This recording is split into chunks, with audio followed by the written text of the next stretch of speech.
Shalom, salam sejahtera. Kita akan membaca dan merenungkan firman Tuhan. Mari kita berdoa terlebih dahulu. Tuhan, kami mau membaca dan merenungkan kebenaran firman-Mu.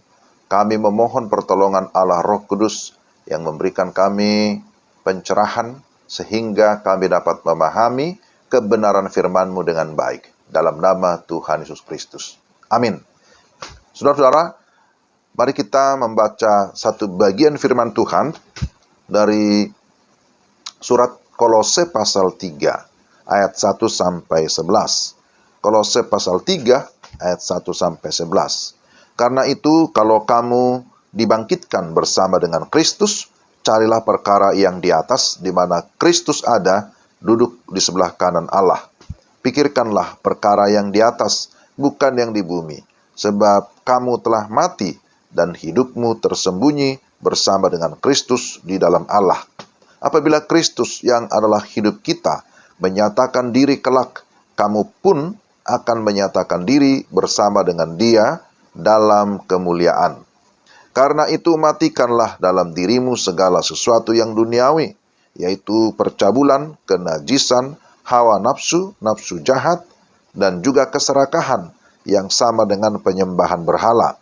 Semuanya itu mendatangkan murka Allah atas orang-orang durhaka.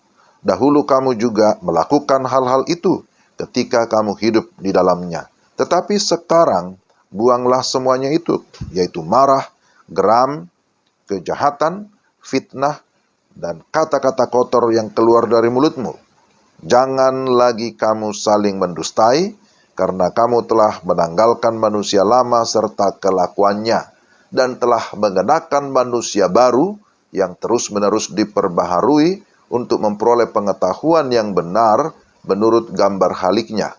Dalam hal ini, tiada lagi orang Yunani atau orang Yahudi, orang bersunat atau orang tak bersunat, orang barbar atau orang skit, budak atau orang merdeka, tetapi Kristus adalah semua dan di dalam segala sesuatu. Demikian pembacaan firman Tuhan. Berbahagialah kita yang mendengarkan firman dan memelihara dalam hidup kita sehari-hari. Bapak, Ibu, Saudara yang terkasih dalam Tuhan Yesus Kristus, minggu ini tema kita adalah menjadi manusia baru menurut gambar haliknya. Itulah tema kita. Tema ini menjadi penekanan penting dalam surat Rasul Paulus kepada jemaat Kolose. Berhubung karena munculnya ajaran palsu di tengah-tengah jemaat.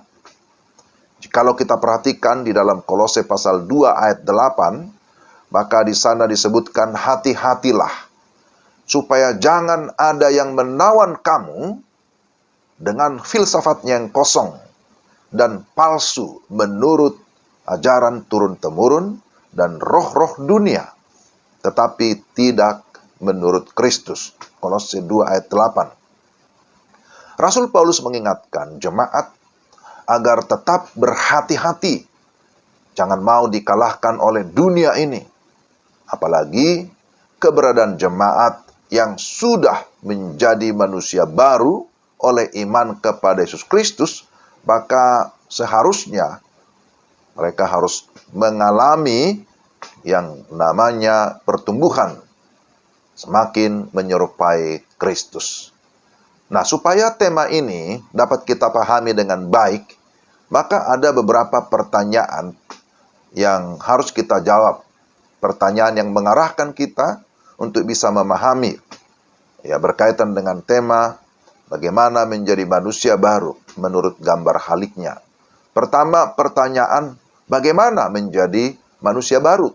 Yang kedua, apa ciri atau kriteria manusia baru? Dan yang ketiga, apa dampak menjadi manusia baru? Nah, ketiga pertanyaan inilah yang akan kita jawab berdasarkan teks firman Tuhan yang sudah kita baca. Pertama, bagaimana menjadi manusia baru? Frasa atau ungkapan manusia baru sering digunakan oleh Rasul Paulus di dalam surat-suratnya, yang menunjuk kepada orang-orang yang sudah sungguh-sungguh hidup di dalam Kristus. Jadi istilah manusia baru juga paralel dengan istilah ciptaan baru, lahir baru, atau lahir kembali secara rohani. Saudara-saudara, seseorang disebut sebagai manusia baru apabila dia sudah mengalami proses pertobatan dan kelahiran kembali. Seperti pengalaman Paulus. Paulus sebelumnya disebut Saulus. Saulus adalah seorang pendosa. Dia seorang penjahat. Tidak percaya bahwa Yesus itu adalah Mesias. Tetapi kemudian dia mengalami perjumpaan secara pribadi dengan Yesus. Dia pun menyadari dan mengakui dosanya, serta percaya dan menerima Yesus sebagai Tuhan dan Juru Selamatnya. Kisah tentang pertobatan Saulus itu bisa kita baca di dalam Kisah Para Rasul 9. Setiap orang yang sudah sungguh-sungguh di dalam Yesus Kristus, maka dia sudah memiliki status yang baru. Sebagai manusia baru, dia disebut anak-anak Allah dan memiliki sebuah keyakinan bahwa dia akan beroleh kepastian keselamatan. Yohanes pasal 1 ayat 12 memberikan sebuah jaminan bahwa ketika seseorang percaya dan menerima Tuhan Yesus Kristus, maka dia akan diangkat menjadi anak-anak Allah. Nah, itu yang pertama, berbicara tentang manusia baru. Yang kedua, apa ciri atau kriteria manusia baru? Sebagai manusia baru di dalam Kristus, tentu tidak lagi dikuasai oleh dosa, tidak lagi dikuasai oleh manusia lama, karena dia sudah memiliki kehidupan rohani. Maka melalui pembacaan firman Tuhan, Kolose pasal 3 ayat 1-11, kita dapat melihat ciri atau kriteria manusia baru. Pertama, memiliki cara pandang atau pola pikir yang baru. Di dalam ayat 1-2 disebutkan, karena itu kalau kamu dibangkitkan bersama dengan Kristus, carilah perkara yang di atas, di mana Kristus ada, duduk di sebelah kanan Allah. Pikirkanlah perkara yang di atas, bukan yang di bumi. Pola pikir diubahkan dan memiliki arah yang baru, yaitu dari yang sementara kepada yang kekal. Pola pikir dari hal-hal materi kepada hal-hal rohani. Dari pikiran yang tadinya berpusat kepada diri sendiri, ya sekarang berubah kepada pikiran yang berpusat kepada Kristus. Dari pikiran dunia atau duniawi, berpusat sekarang kepada sesuatu yang rohani, kepada surga. Sebab dikatakan di dalam ayat 3-4, kehidupan sebagai manusia baru tersembunyi di dalam Kristus. Atau dengan kata lain, kita bisa berkata seperti Rasul Paulus, bagiku hidup adalah Kristus dan mati adalah keuntungan. Ketika manusia jatuh ke dalam dosa, pikirannya sudah dicemari oleh dosa. Kemudian dia sudah dibutakan oleh ilah-ilah zaman ini. Hanya ketika seseorang tinggal di dalam Kristus, pikirannya bisa terbuka dan memahami apa yang benar, serta berkenan kepada Allah. Dia memperoleh pengetahuan yang benar, sesuai dengan gambar Khaliknya, sesuai dengan gambar Sang Pencipta. Allah adalah Sang Khalik, dialah pencipta. Yang kedua, bahwa manusia baru memiliki karakter dan perilaku yang baru.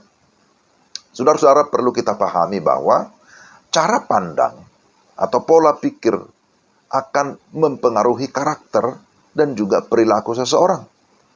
Jikalau cara pandangnya benar, maka karakternya juga akan demikian. Rasul Paulus menyebutkan bahwa manusia baru terus-menerus dibaharui agar semakin serupa dengan Kristus. Sebagaimana kalau kita melihat di dalam ayatnya yang ke-10. Dan telah mengenakan manusia baru yang terus-menerus diperbaharui untuk memperoleh pengetahuan yang benar menurut gambar Khaliknya. Bagaimana caranya? Maka di sini dikatakan, matikanlah segala sesuatu dalam dirimu, segala sesuatu yang duniawi, atau matikanlah dosa dalam berbagai bentuknya. Jangan lagi kompromi atau jangan lagi memberi ruang bagi dosa untuk bertumbuh di dalam hidup kita. Kita harus berani berkata tidak terhadap yang namanya dosa. Berani tegas berkata tidak kepada percabulan, kenajisan, hawa nafsu, nafsu jahat, dan juga keserakahan yang sama dengan penyembahan berhala. Karena hal itu akan mendatangkan murka Allah. Itu di dalam ayat 5 sampai dengan ayat yang ke-6. Tapi kemudian dilanjutkan lagi, selain itu, buanglah marah, geram, kejahatan, fitnah, kata-kata kotor yang keluar dari mulutmu, dan jangan lagi saling mendustai. Nah, itulah yang merupakan ciri karakter ataupun perilaku sebagai manusia baru. Lalu berikutnya dikatakan, terimalah satu dengan yang lain tanpa melihat kepada perbedaan latar belakang. Ayat 11 menyatakan, dalam hal ini tiada lagi orang Yunani atau orang Yahudi, orang bersunat atau orang tak bersunat, orang barbar atau orang skit, budak atau orang merdeka. Tetapi Kristus adalah semua dan di dalam segala sesuatu. Saudara-saudara, Bapak Ibu yang dikasihi Tuhan, inilah karakter yang baru, yang sudah ditransformasi, yaitu hidup di dalam kekudusan, hidup di dalam kebenaran dan kasih. Memiliki karakter yang baru, berarti bisa menguasai diri, menjaga hati, sekaligus bisa membangun hubungan atau membangun relasi yang baik dengan semua orang. Ya, tanpa memandang kepada perbedaan.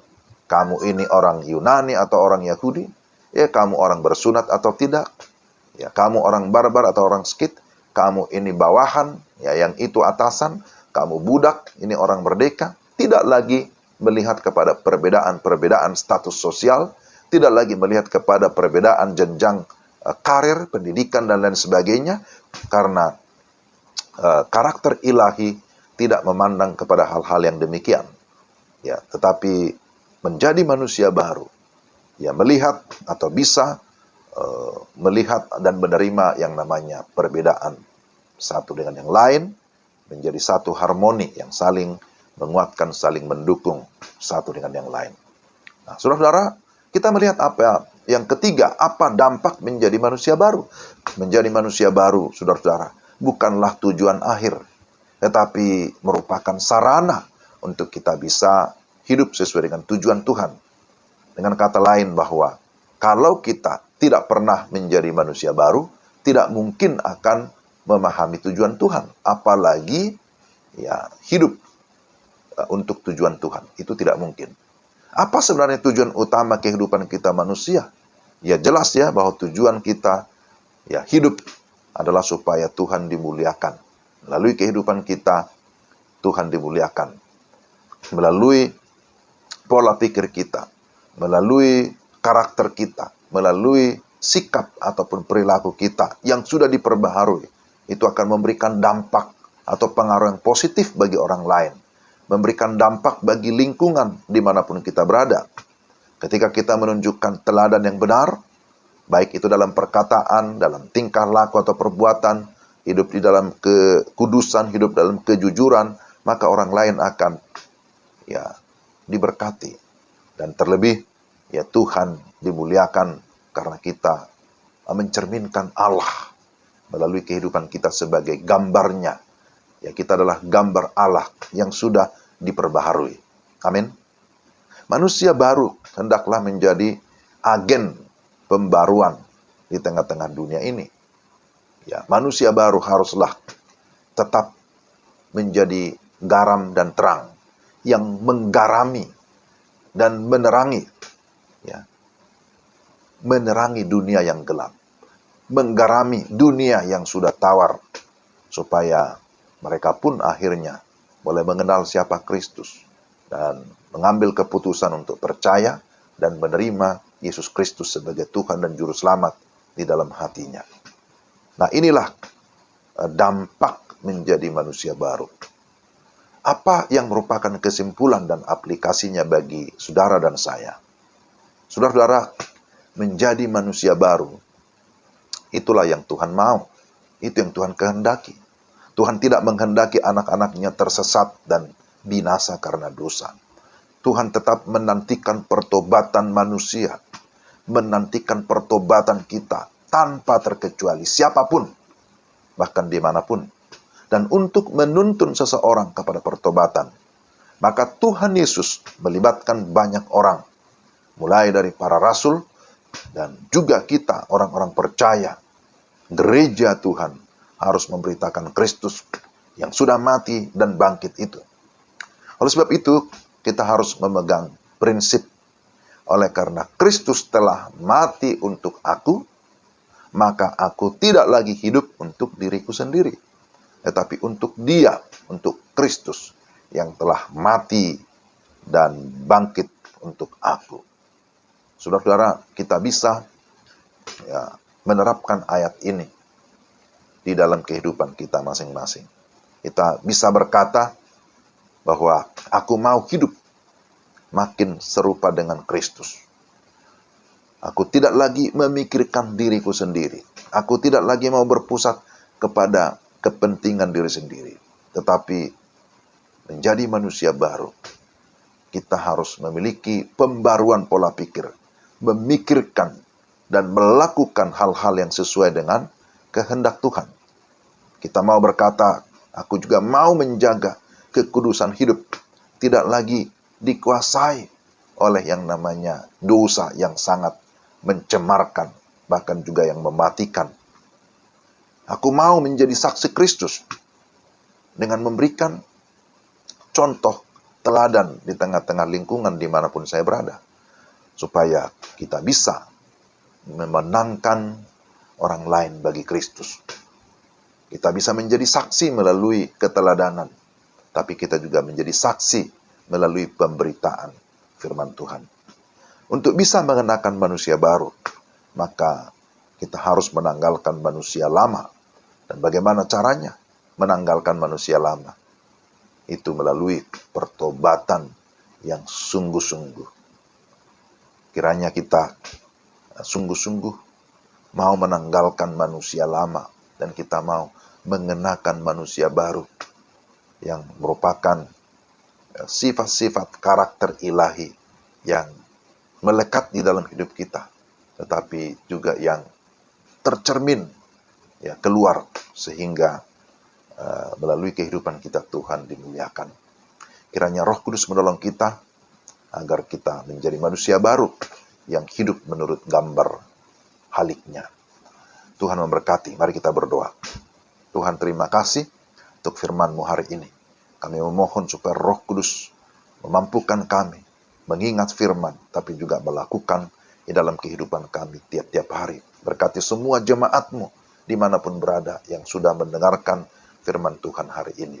Kiranya kehidupan mereka senantiasa diubahkan oleh Tuhan, sehingga makin lama makin serupa dengan Kristus, sehingga dengan demikian bahwa melalui kehidupan setiap kami, Tuhanlah yang dimuliakan.